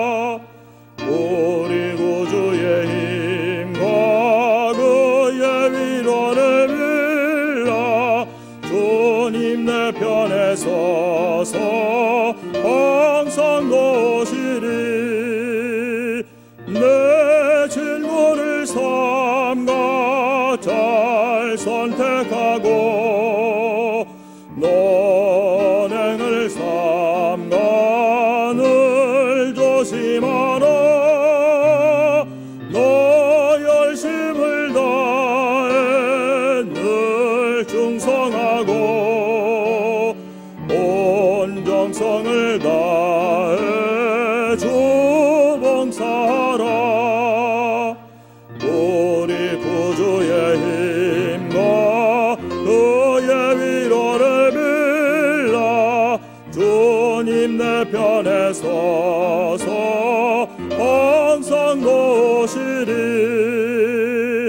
잘 이기는 자는 상 주시리니. 너 낙심치 말고 늘 전진하라. 내 구세주 예수 힘 주시리니. 주 예수를 믿어 늘 승리하라. 우리 구주의 힘과 그의 위로를 빌라. 주님 내 편에 서서 항상 노시리. 주시겠습니다.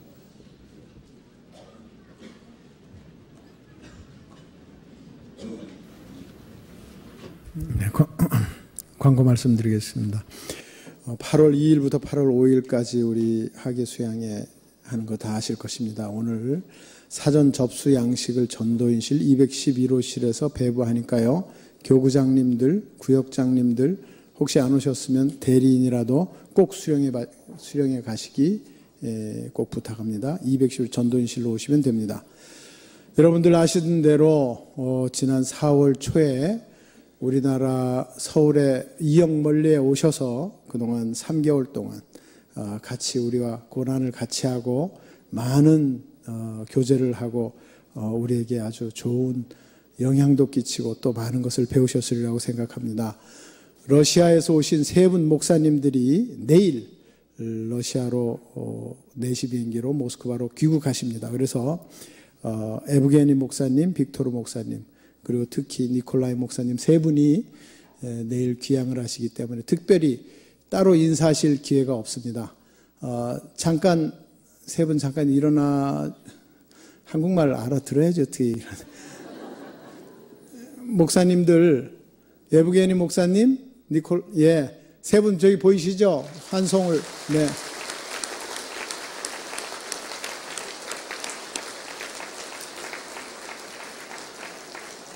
너무 시간이 늦어서 각자 와서 인사하시는 그런 기간이 그럴 시간을 갖기가 어렵겠습니다만은 우리 마음속으로 앞으로 큰일 하실 특히 니콜라이 목사님, 에브가니 목사님, 비토르 목사님들 위해서 기도해 주시고요.